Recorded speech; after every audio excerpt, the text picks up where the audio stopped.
Heyo, I'm Christy Rocha, podcast host and content creator, and I am thrilled to welcome you to the Inner Edit. This podcast is all about us, the creators, the storytellers, visionaries, navigating the ever-changing online world. We are in this together, facing challenges unique to our craft, like burnout, setting boundaries, dealing with negativity, and that oh so familiar imposter syndrome.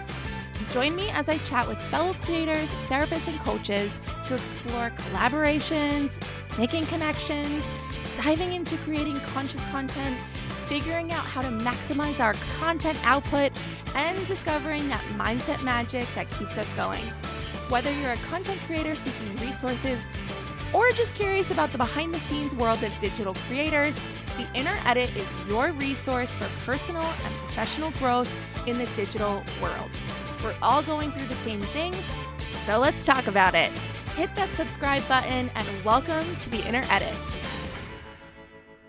Hello. Welcome back to the show. Today I'm joined by Chelsea Connors. Chelsea is a high-performance coach, former psychotherapist, and certified breathwork facilitator. Chelsea uses breathwork coaching and her podcast called The Ripple to bridge the gap between mental wellness and personal growth. I love it already. Chelsea helps her clients find their voices, accept change, and build unbreakable confidence. I was super eager to learn how breathwork practices can benefit content creators, so I was very excited to dive into this. We come at this from two different angles. On one hand, Chelsea is a content creator, so I ask her all about her own experience, but also what she does, her expertise with breathwork. I ask her to connect those dots for me and how she personally uses breathwork as a content creator and how you can do the same. Like any mindful strategy, it takes discipline and practice, but this one doesn't seem too demanding or complicated, and you're going to hear why. It also doesn't have to take that much time, which you know is speaking my love language. So let's hear from Chelsea. Hey, Chelsea, so nice to meet you. Thanks for being here with me today. Absolutely. Thanks for inviting me. I usually like to start by asking the guests to take us back in time a little bit. Tell me a little bit about how and why you got started with your social media platforms, your podcast, like what prompted all of this, and tell me a little bit about what you do. Yeah, absolutely. So, first things first, I guess, I am a high performance coach, a former psychotherapist, and certified breathwork facilitator. And so, for me, starting a social media platform and a podcast was basically about how can I get my message out there? How can I connect with more people?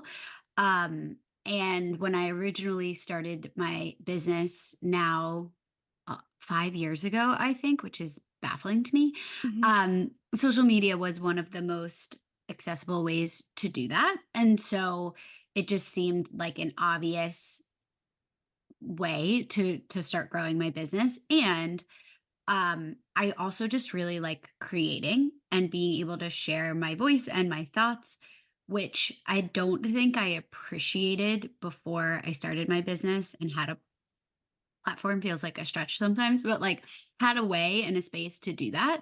Um, so those were some of the initiating factors, I guess, to why I started. Okay. So what about it do you like?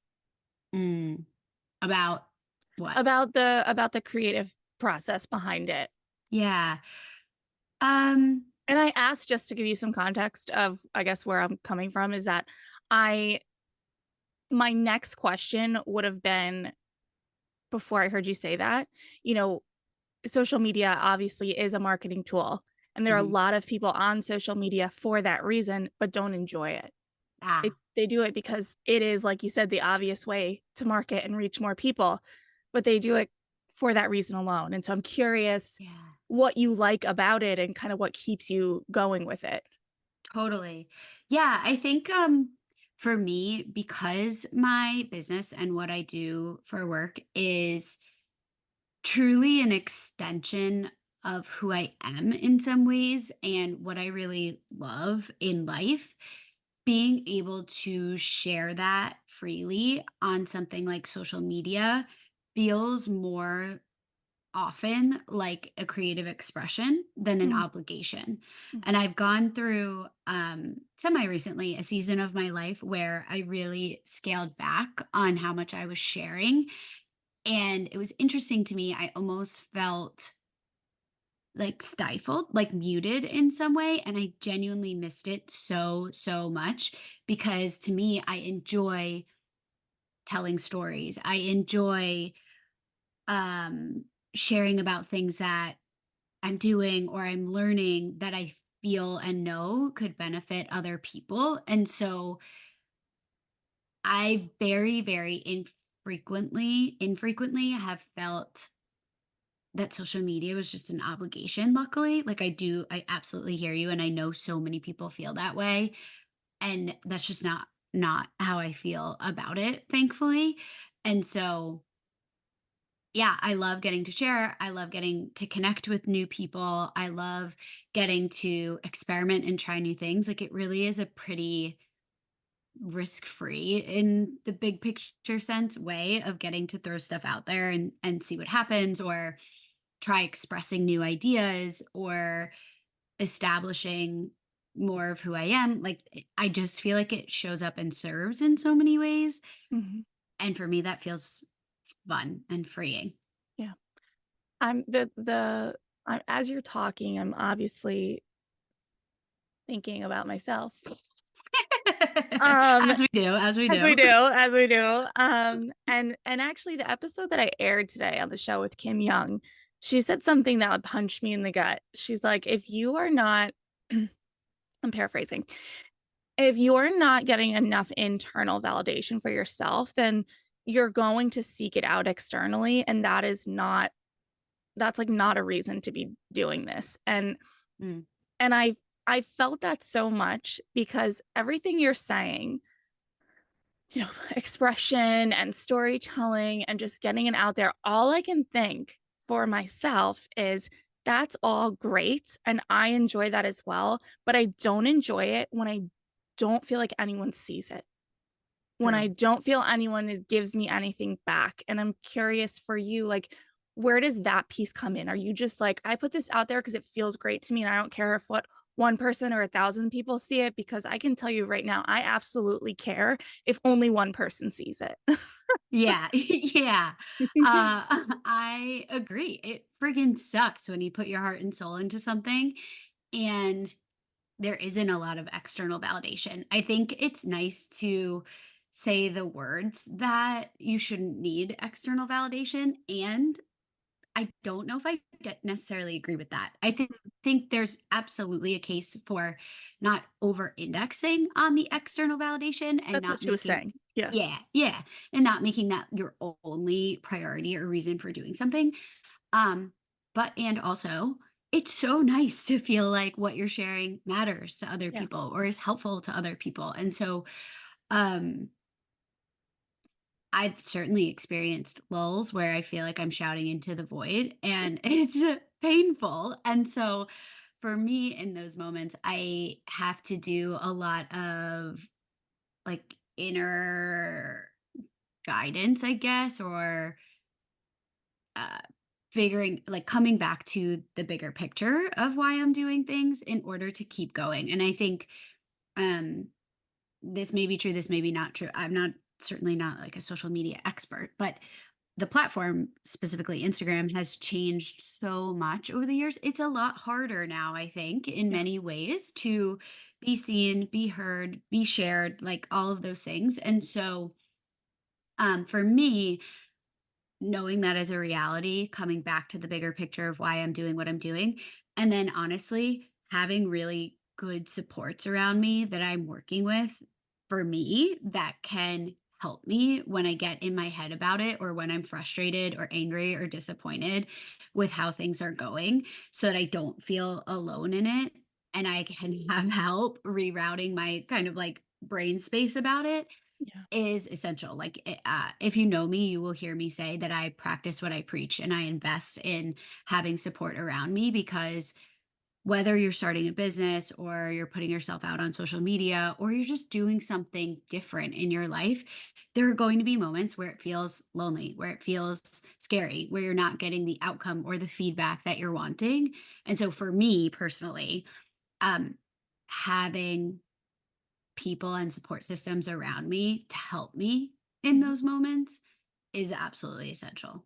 Yeah. Can you give some specific examples of what at one point or another that support system has looked like? Sure, yeah.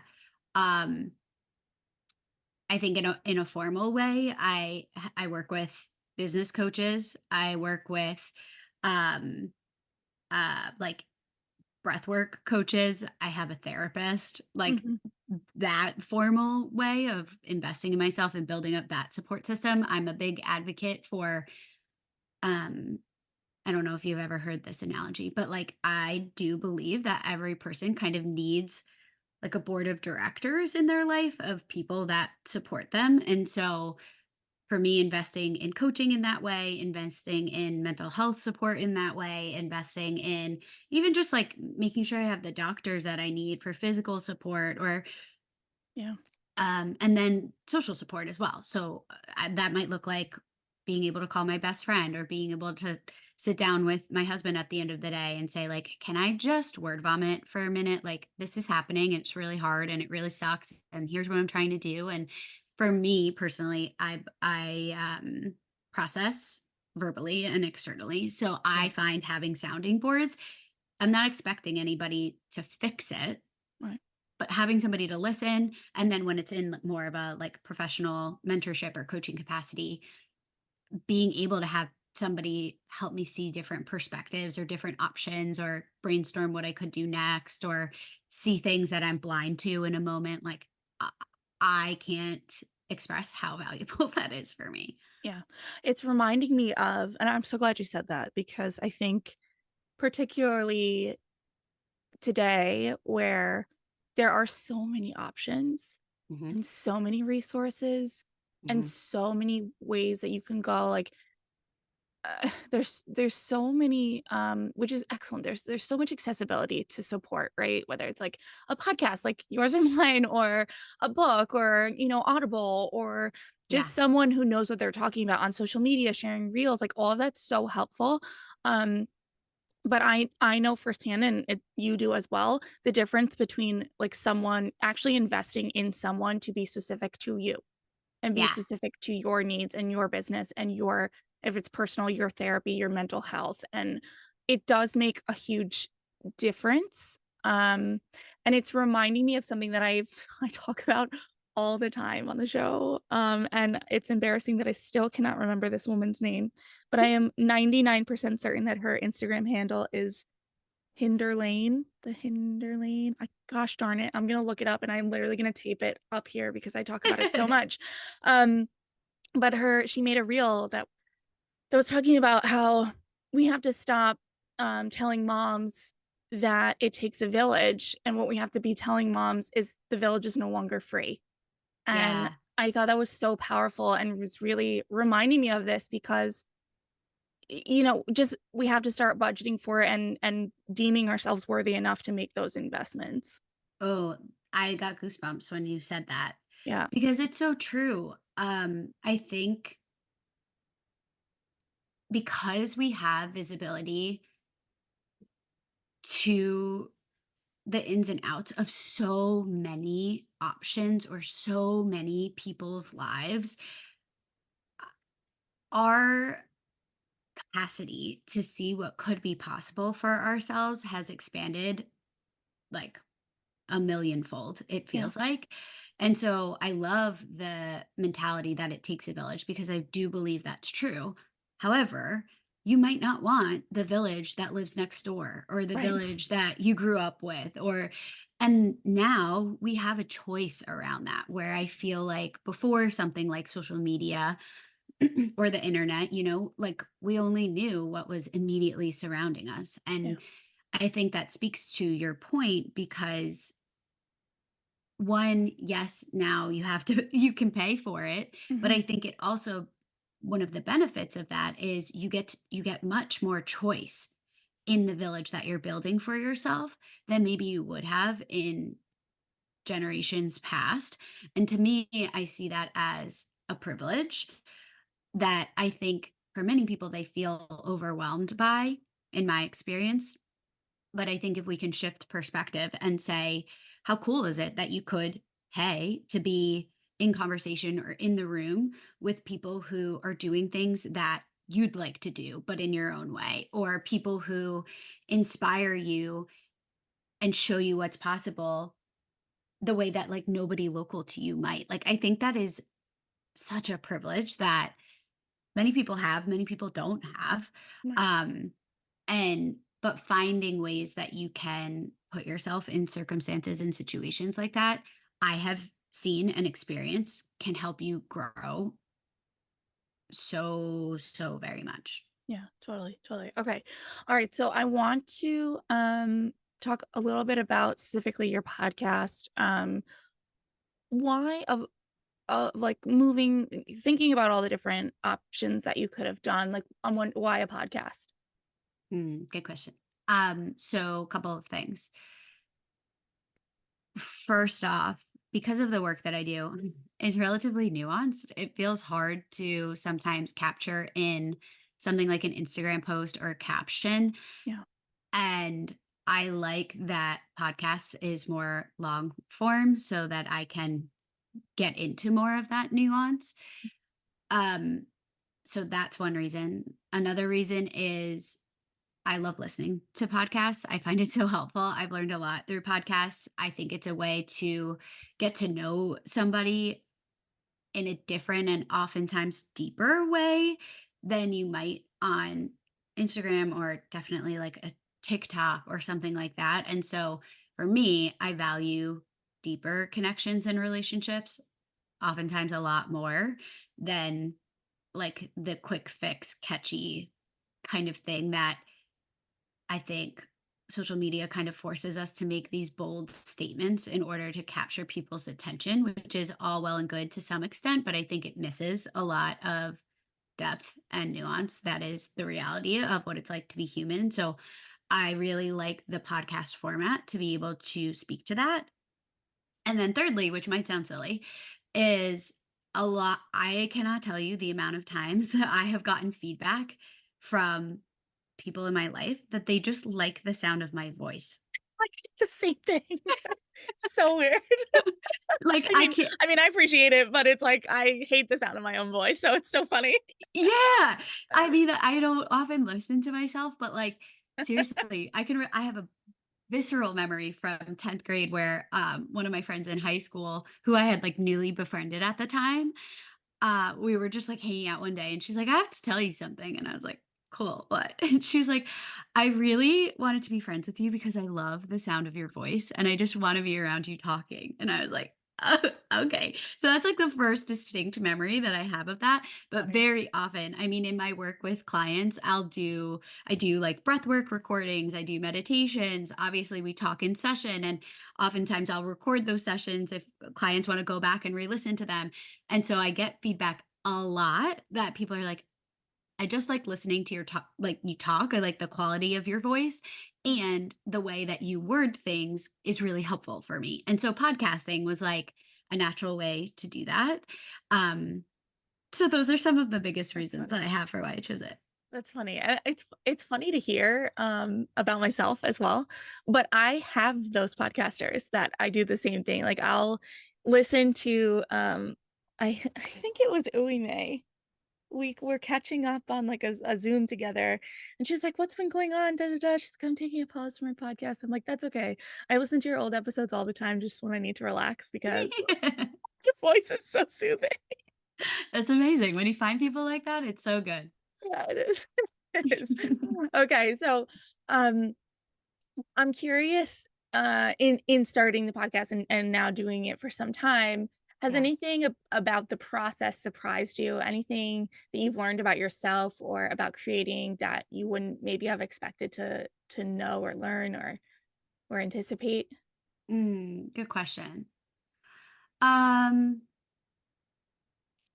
I've been doing it for a while now, but it still feels relatively new to me. Um, and so I part of that is I had a baby this year, and so I took some time off, and I had hoped to be proactive and like get batch a bunch of episodes and like get ahead. And that was just not my reality. Pregnancy like knocked me on my ass. And so I took like a hiatus a little bit from the podcast. Mhm. And so I guess in terms of the process, it is something that I love, love, love doing. Mm. And it is time consuming. And so for me, part of what I'm thinking about for 2024 is I want my podcast to be the main or one of the main forums of my business. And so I am going to be way more thoughtful and strategic about how I prioritize getting them recorded and getting them done, which once I sit down and get set up is not hard. It's Right. getting to the sitting down and getting set up that is hard. Um, so I guess that's something I have learned about the experience. I think in my mind initially, I was like, oh, this will be easy. I can just pop my microphone up whenever, sit down and record. But the reality is, my episodes are a lot better when I do a little bit of like thoughtful planning ahead of time. Um, and I can do like 3 in a row, 4 in a row and feel really solid about them. And actually next year I'm going to be introducing interview. So far I've only done like solo style, and next year I'm going to be introducing interviews. So just a lot of experimentation, which feels fun. Yeah. I think a lot of people underestimate how much goes into every episode. I Yeah. was telling someone because I primarily do interviews and they're usually about an hour long. And Hmm. I was telling someone that when I really sit down and add it up, a 1 hour interview episode is about 8 to 10 hours of behind the scenes work.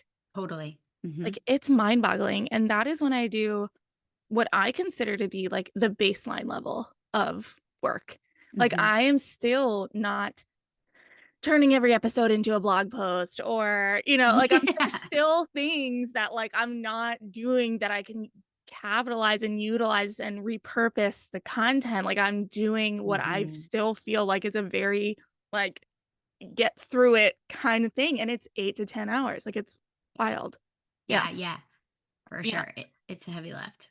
Yeah, I'm curious, what something that's come up for my community recently is I think particularly in this time of year, when life is busy and hectic and things like that.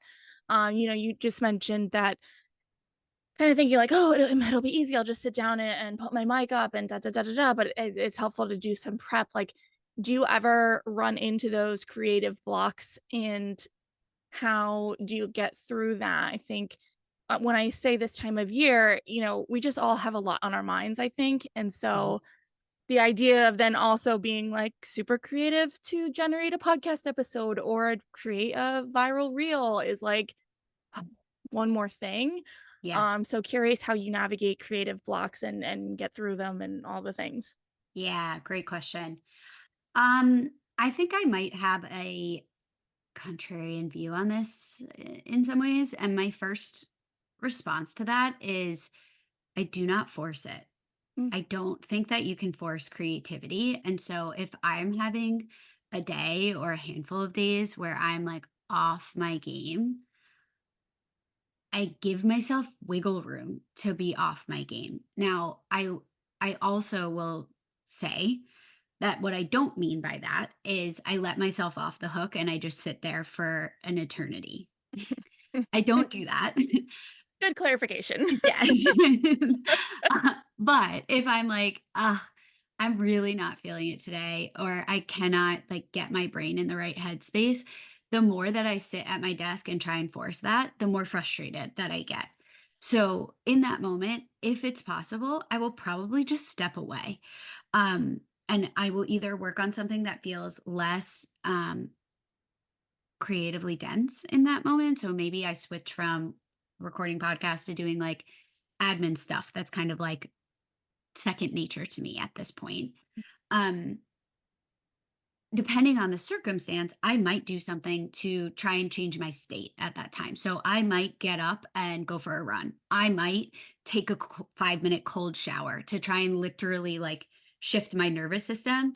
And I'm a big advocate for like getting out of the mind and getting into your body in those moments, because I think the more that you try to argue with yourself in your head, the worse that it gets and probably Mm, the longer you're going to feel stuck. So I'm a big advocate. I might do breath work in that moment. Again, like anything that's going to help me shift the state of my nervous system and get out of my mind and my thoughts so that I can come back to, again, who I really am, why I'm doing what I'm doing. Like, kind of, I know it sounds cheesy, but really think about that bigger picture, that in the moment when I'm feeling creatively blocked, I'm probably not. I'm probably thinking about what topic can I talk about that people are going to want to hear about that's going to perform well.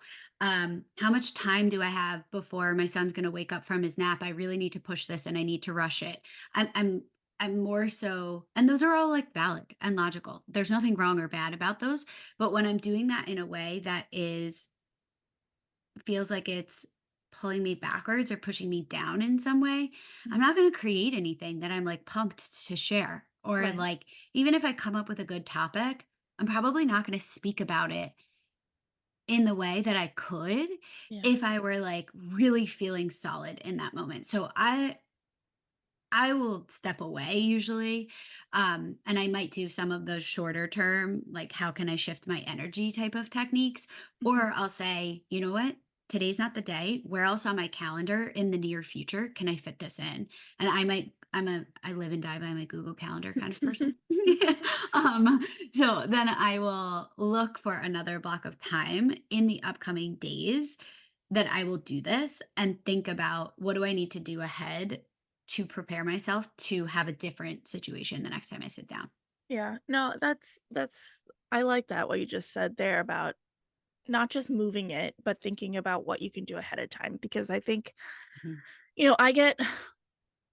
I get frustrated with that sort of thing. Like I am better about saying, "Okay, you know what? Today's not the day," or "This isn't working," but I am so disappointed in that moment Mm. that, it's like I know what I have to do, but I'm really not happy about it. And so it brings me back to something I used to say all the time, like in my first like month of therapy years ago.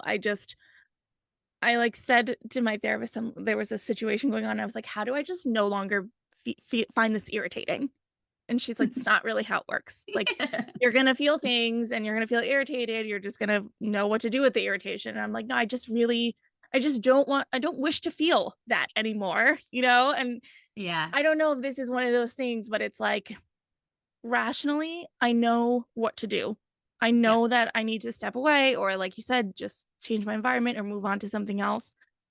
But then what the argument in my head is, well, now I'm just so disappointed. Well, don't be Mm. disappointed. You're getting something else done. It's like, oh my God, shut up. Yeah. I think it's so valid.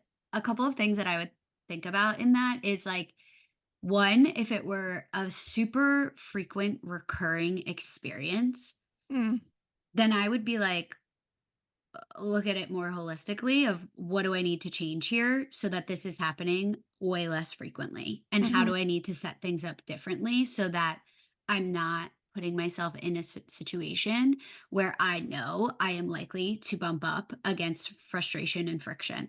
And yeah. I would ask like a bigger, broader question of myself in that scenario.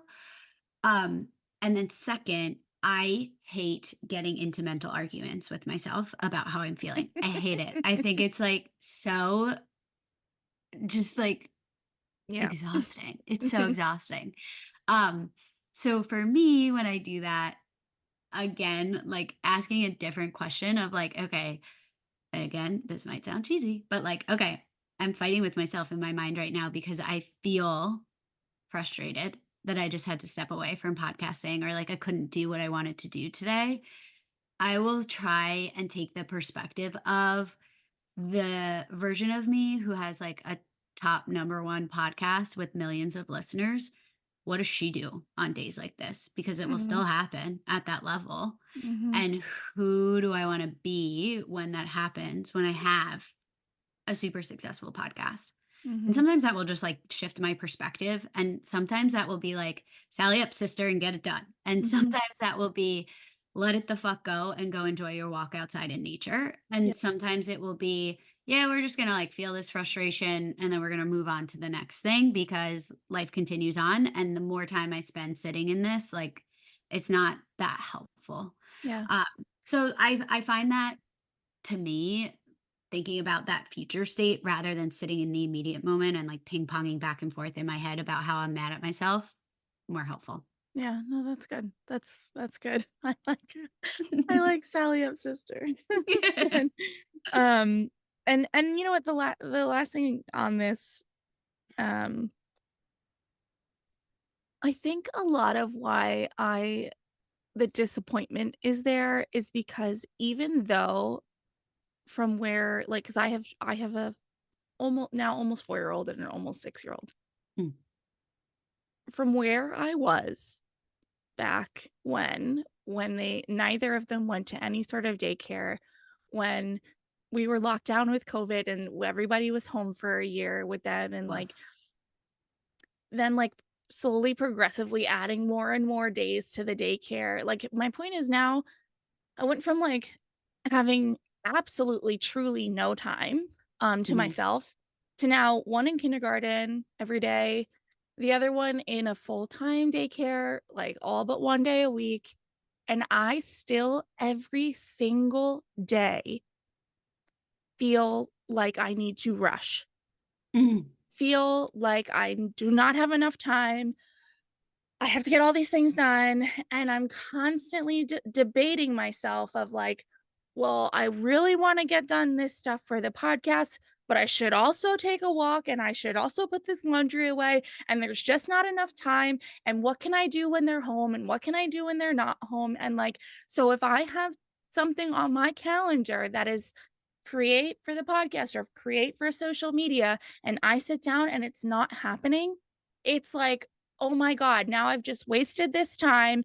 I don't it's like just I cannot fathom how I am not able still to, like, really conceptualize the amount of time I have and, like, chill out. yeah, It's so frustrating. it is, and it's hard. It's so hard because I think that it speaks to what I'm hearing in some of what you're saying, and correct me if it doesn't feel like it fits, but it's like speaking to the mental load of motherhood, parenthood, whatever you want to call it, like depending on who's listening, where you're like constantly negotiating, right? Yes. You're figuring out how to where to tip the scale up back and forth, back and forth. I'm internally like chuckling to myself a little bit as you're describing this because right now I'm actively working with a client who is focusing on exactly what you just described. Mhm. And she came up with a term for it that I love. And she calls it manufactured stress, Yes. where the reality is that she does have time. She has more time now than she has had for many Yeah. years recently. And she constantly feels like never doing enough, needs to be rushing, sacrificing herself for all of the never ending admin or life maintenance of taking care of little beings and other people. And um, she is actively working on re-entering her career and like creating a business around creativity, actually. So ironically, but she's constantly feeling deflated by this manufactured stress of like Yeah. always rushing. And she's like, and bonus points, I don't want to pass that on to my kids at I know. all. And I that's what know. I'm emulating. And so we're doing a lot of work around what does she need every single day right now to help her come back to the state that she wants to live from in terms of embodying like presence and the options that she has and recognizing that most of the time if it doesn't work at this one scheduled time there's another time that she can find, Yeah. but that's a practice. It's like a skill to learn, especially when you're managing 85 million things and your brain is always really, really full of 17 different to-do lists because you function in so many different roles in your life. So Mhm. it takes time and effort. It is not this like seamless well, the kids are at school, so now all of a sudden my life is going to be graceful and easy. It's like, yeah, no, no, like it Yeah. continues on. So I hear you. I don't necessarily know that I have like a prime solution, but I share that just to say like, yeah, you're not alone. And it does, I think each individual person finding their anchors of what helps bring you back when it's easy to go into the more, like I should be doing this, I could do this, but what do I want to do, that like how to prioritize. It's Yeah. just exhausting. Yeah. And yeah, it's exhausting because I like things very black and white, and this couldn't be further from that. It's like, Mhm. one day the priority might be this and the next day it might be the other. And it's like, so it's exhausting because it's constant evaluation. And Yeah. I don't want to. Like I don't want to. Yeah. And what I know what I would tell someone that was saying that to me, I'd be like, well, what's your alternative? Living like this? Yeah. And I know that, but I'm doing it to myself. Like it's absolutely brutal. Like I will the other day I actually timed how long it took me to make lunch. It was 6 minutes, because most days that my kids are at school, I will, like, not make a lunch because I don't wanna waste time. Yeah. Like, "What?" And Yeah. I knew I was hungry, and I've done enough work now to go, "Hey, you're hungry. You're not gonna feel Mhm. good later. Make this time." And I timed it, and it was 6 gosh darn minutes. And I was like, "You're annoying because that was 6 minutes of your life, and you have time. You have 6 minutes. Mhm. You have 6 minutes." Yeah, but I think that's awesome that you did that, because now, today or tomorrow, when you're doing the same thing and you're like, I don't have time to eat lunch, you have the facts where you could be like, I have 6 minutes Yeah. to fuel myself. Like 6 minutes. I Yeah. can do. Yeah. Okay. All right. I'll move off of my coaching session here for a moment. I'm curious, just while we're sort of in this lifey, worky sort of place, tell me exactly what a certified breathwork instructor means. I've not heard that before. Yeah, that's awesome. I feel like breathwork is starting to grow in popularity, especially in the personal growth space. It's becoming like a buzzy word, like meditation was a couple years ago. Um, so breathwork in general is the practice of an active breathing pattern. Truly, like that's what it is. It's different than meditation because of the fact that it is active, right? Like the Okay. goal is not necessarily to slow down your thoughts all the time. It's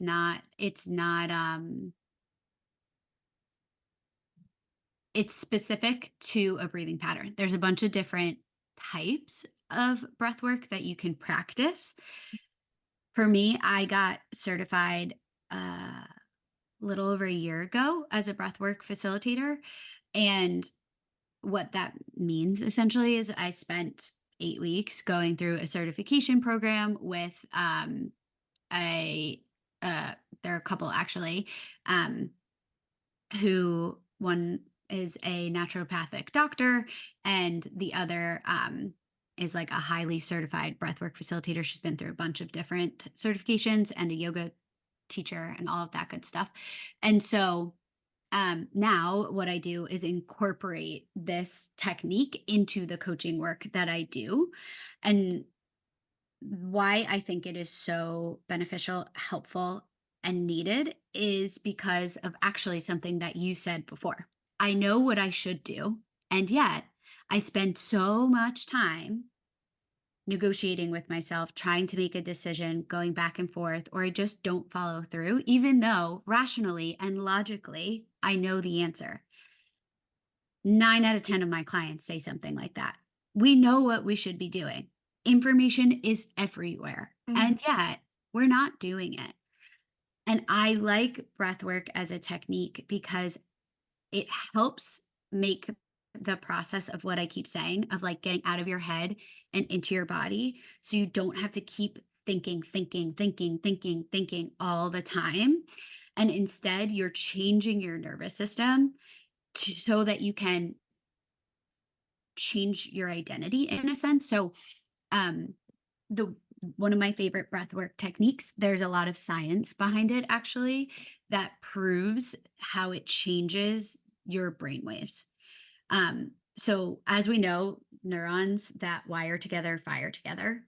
When we have intense experiences, we create neural pathways, right? Mhm. So that's why something like trauma is like so ingrained. For anybody who's not watching the video, I'm slamming my hands together.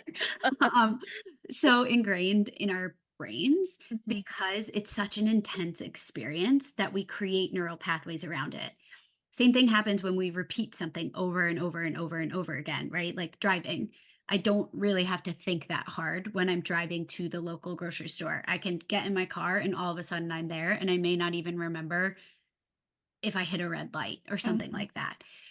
Breath work is a way to create intentionally an intense experience in the mind that creates new neural pathways through the intensity of your breath, that you're purposefully creating new neural pathways that support the change that you're wanting to make. So I can do a breathwork experience and focus it in on a new belief that I want to embody or a Mm. new thought that I want to be thinking more often or a new action or like part of an identity. And if I practice it enough and I use breath, the oxygen in my brain actually changes and creates new neural pathways. So it's not this like woo woo kind of BS new agey thing that it sounds like. And that's what I really fell in love with about breath work is it uses your body, like your Yeah. actual physiology, not just change your thoughts, which I think is really hard actually to do. And after my years in traditional psychotherapy and then coaching, I was like, something is missing. How do we help the people who are like, I know what to do, it sounds nice, and I'm not doing it. It feels really hard to follow through with it, and I Mm. can't actually get myself to do it. And I have seen breath work be a helpful. It is not the only option or the only answer, but it is different. I also love that it's accessible, like it's just your breath. So once you learn some of these, you can do them on your own for free anywhere, anytime. Um, so there's a lot that goes on around breathwork, and there's a lot of reasons that I love it. Um, and I have seen many, many times how impactful it can be when people are feeling really stuck. Yeah, I that sounds amazing. I love, you know, the the explanation you gave, like, really helped connect a lot of dots, as far as, like, the science behind it, and as much as I just personally am kind of a woo-woo person and, like, into the whole thing, it's like yeah, like, I believe these things work, and yet I don't do them. Like, it's Yeah. very bizarre to me that, like, I've, like, naturally manifested things over the course of my life. I absolutely know that. But do I sit down intentionally and meditate or manifest or whatever? Like, no. Mhm. Has everyone and their mother on this podcast told me about the power of meditation? And I'm like, "Sure. Yeah, sounds great." Yeah. That's good. Yeah. And I've done, like, periods of it, but it never sticks. And so anyway, my point is that, when you say it like that, it feels like, "Oh, okay." Yeah. And I actually, even with all the science around meditation, I personally find meditation to be so challenging and boring. Yeah, I like yeah, breathwork a lot more because it is an active practice. yeah, And so for me personally, I love meditation in theory and I like all of the science behind it. And for people that like it works for them, that's amazing. yeah, I often find a lot of people think it sounds nice, but don't do it. yeah. And I like breathwork a little bit more because it gives you something tangible to do rather than which Yeah, it feels meditation more can. action oriented. It feels more like meditation is an action, but in itself, the point is to be inactive in a way. You know what I mean? Correct, correct, which we Um, all need, and I don't yes. mean to poo-poo on meditation, I No, love it, I and I know. think it's great, I but know, I yeah. hear you in that, like, it feels hard, and I also would say in terms of your point around like manifesting things in your life, it doesn't always have to be that obviously this like sit down, write it out, meditate on it type of experience. I think that there are so many things that we can do that help us find clarity on what we're wanting or bring things through to fruition that we might want in our lives, but not know how it's going to happen. Like, I'm a big advocate for like, if you hate sitting down and meditating, don't do it Right. Right. Yeah. or Okay. fill in the blank, any other technique. Right. Yeah. Okay. All right. So considering that the listeners are generally people that are either very active and visible on social media or have a podcast or they're digital creators of some kind, Yeah. connect the dots for me on how someone in that sort of professional creative realm could utilize breath work, and if it's easier, if you can think of a personal example, maybe how you've incorporated it into your creative work. I would love to hear about that because I think that's another thing that has come up, sort of looking for alternative mindfulness practices. Yeah. I love this question. So many ways, actually. So couple that come to mind immediately is if a creator is feeling creatively blocked, like one of the ones that we talked about before. Um, Even doing a 5 to 10 minute breath work practice can help you reset your nervous system. So that might look like if you're sitting down at your computer and you're trying to write something, you're trying to produce something, and you're just like, this is not working, I'm not hitting it. Take 5 or 10 minutes and go do a breath work practice and come back and see what's changed in your mind. Like, that could be it. Another thing, and I've done this often before I maybe am about to share something bold on social media that I'm nervous about, or maybe I am pitching something to a business that I'm going to collaborate with, or I'm showing up to a meeting where I'm going to negotiate income for something and I want to ask for more compensation than I ever have before. And I'm like, holy shit, am I really going to do this? um, Yes, you are. Breath work, um, and like empowering, activating breath work can help me show up with the energy that I want to bring those things to life as a creative person. Okay. Um, so I might do a breath work practice that incorporates some visualization as well. So Mhm. I'm visualizing myself showing up on my Instagram live at the Zoom meeting, writing the email, and I am like, F yeah, I got this. And I'm doing the breath work as I'm picturing who I want to be and how I want to be showing up for those things. So those are some like immediate examples that I could think about. I also think about even as a retroactive technique, it can be helpful. So let's say I'm Hmm. super excited about something that I put out into the world and it flops. It sucks. It doesn't go well. I don't Nobody know what sees you're it. talking about. Yeah. I have no idea what that feels like. Yeah. Never happens. Same, same. Never been there. I'm just like imagining what that could be. Um, Breath work can be helpful to like get my head back in the game and not take everything Okay. so personally and be able to create some separation from the experience and who I am as a person and come back to like who I know I am Yeah. when I'm like everything sucks and everybody hates me and everything's failing and I'm never going to be what I want to be. So those are just a few examples of when I might use breath work. Casual examples when the whole world hates me and I'm hungry and tired and I don't want to do anything. Yeah. Yeah, yeah. I always say about once a week, I'm convinced I am turning this podcast off for good. I'm shutting it all down and I'm done. Like, it's just part of the process, I think, of creativity. It's like, no, I'm done. Totally. Close it up. Yeah. Okay, no, but that's awesome. And just for some perspective, when you say do a breathwork exercise, are we talking 20 seconds, 5 minutes, 15 minutes? Like what are we doing there? It so depends.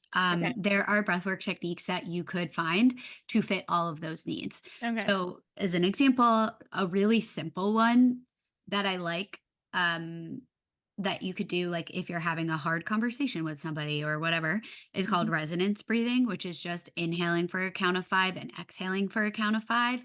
Um, and doing the inhale through your nose, exhale through your mouth. That's one that you could do anywhere. So if you need a minute to like gather your thoughts while you're in the midst of something, or like I've been on business meetings where I maybe like viscerally disagree with something that's being said or decided upon, and I need to like cool myself before I can speak coherently about what I need to say. That's a technique that I might employ. Okay. Um, Separate and aside for that, my favorite breathwork technique is called the reset method, which consists of 2 inhales and an exhale. This is one that I'm going to share the scaffolding of here, but I actually would recommend that if this is something that you want to try, having somebody guide you through it until you learn the technique is going to be the most impactful and beneficial. Okay. But this technique consists of 2 inhales and an exhale. The first inhale, you breathe, it's all through your mouth. So you breathe inhale through to blow up your belly, then you inhale to blow up your chest, and then you exhale through the mouth really powerfully. So it's like, Mhm. imagine doing that for 5 to 15 minutes Oh straight. my god, no, I can't imagine doing that for 5 to 15 Yeah. minutes. That's the type of intense experience that really is Wow. gonna help you create a new neural pathway, and that would be something that I would do if I'm, like, really beating myself up one day, or I'm really in the pits about something, or I really wanna ramp myself up to show up in, like, a very different state. Um, that is one that I might choose. So those are t 2 examples, there's many others. Yeah, and um I mean, I trusted you when you said to have someone walk you through it, but as soon as I saw you doing it and imagine doing it for 5 to 15 minutes, like 40 other questions popped in my head. So, yes, I would just from these 5 seconds of you sharing alone, Yeah, I can see why you would want someone to walk you through that because that is intense. yeah, And I like I said, like my brain just fired off in a lot of different directions that we don't have time for today, but whoa, okay. yeah. Okay, that being said, Chelsea, is there anything, that you wish I would have asked you today that I didn't think to, or anything lingering on your heart, mind, or soul that you wanna make sure to leave the listeners with before we wrap up today? Hmm. I don't think that there's anything I wish you would have asked me. I think if there's anything that I could leave listeners with, it would be the reminder that you don't have to stay in your current circumstances. And what I mean by that is some of the like stuck points or frustrations that we talked about today when it comes to being a creator or putting yourself out there, having a social media platform. There's a lot of, like, internal mind games that happen in order to do that long term, and if somebody listening has gotten into rhythms or patterns of navigating that don't actually work for them that well, that it is possible to change, and I think that's where kind of the mentality of, like, being an entrepreneur is, like, opening yourself up for, like, so much personal growth is really true because you're the driver here, and so you get to decide what it looks like and how you navigate things and the way that it supports and fuels your life, and if you're not liking what that looks like or feels like for you right now, this is your reminder that it's possible to change those things, so that it can be something that you enjoy again, which I think a lot of people lose sight of. Yeah, totally. If nothing changes, nothing changes. Like, yeah, It's true. yep, It's true. yep, and we do. Most of us get into this so that we can create the life we want, and then we become the worst boss ever to ourselves, and we were Facts. better off with the loser from the corporate company that we had that managed our days off. Yeah. Not speaking from experience at all. The worst. The Anyway, worst. Anyway, Chelsea, thank you so much. I will link all of your resources and website and things for anyone interested in learning more about actually coaching with you, your breath work techniques and things like that. In the Awesome. meantime, everyone should follow Chelsea on social and check out her podcast. So thank you so much for your time, Chelsea. Thank you. Thanks so much for having me. It was great to chat.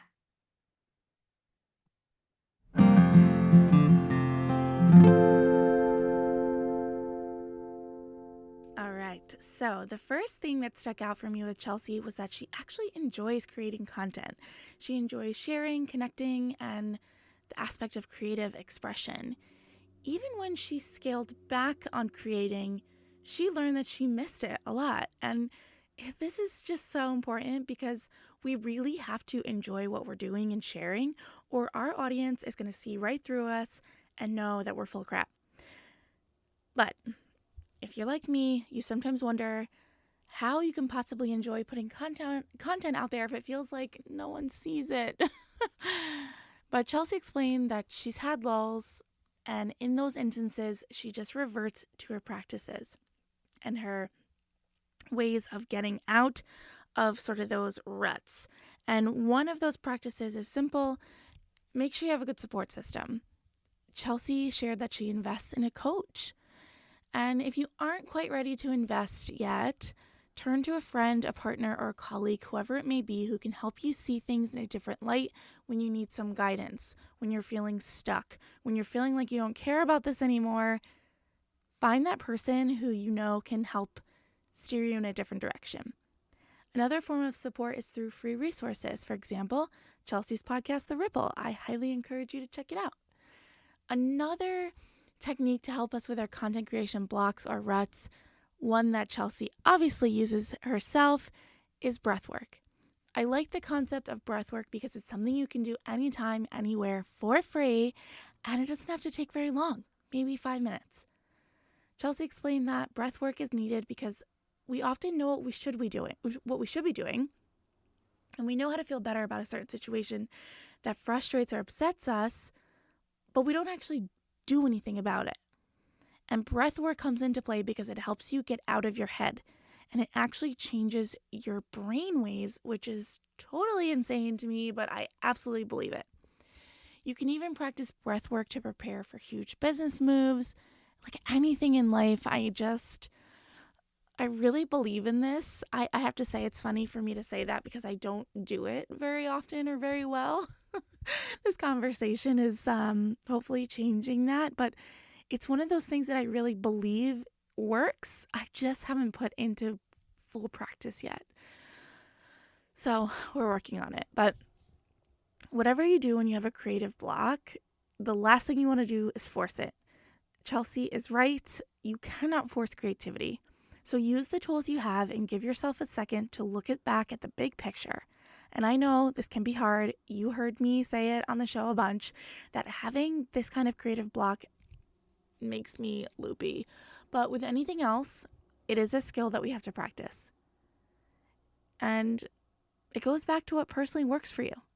If you're stuck in a content rut and the thought of meditation makes you cringe, try some breath work or try nothing, but take a day and revisit it.